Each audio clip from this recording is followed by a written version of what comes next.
C'est grâce à ce livre qu'Alain Cardon espère relancer l'enquête. Il y a 27 ans, lors de l'affaire du dépeceur de Mons, il était le greffier du juge en charge des investigations. Aujourd'hui, il pense que certains témoignages pourraient conduire au tueur. Il y a des éléments, à notre sens, qui se raccrochent au dossier, qui pourraient encore être exploités. Donc réentendre peut-être des personnes, en entendre d'autres. En tout cas, ouvrir ou fermer des portes, c'est le but aussi. En 1997, des morceaux de cadavres sont retrouvés dans des sacs plastiques, disséminés dans plusieurs rues de Mons. Une première femme est identifiée. À l'époque, le parquet tente de rester discret. Je ne peux pas donner le nom ni le genre de vie de cette victime.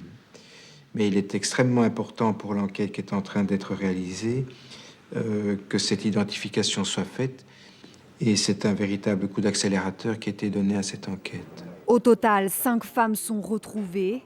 Les années passent, certains suspects sont arrêtés, mais aucun n'est inculpé.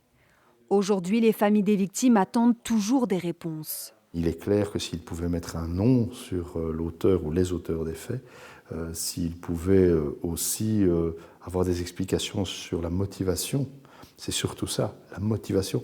Pourquoi ces personnes-là en particulier? Le temps presse, dans moins de 3 ans, l'affaire sera prescrite. Il y aurait 2 potentiels coupables selon les auteurs du livre. L'un est décédé, l'autre vivrait toujours en Belgique et avait déjà été interrogé par les enquêteurs.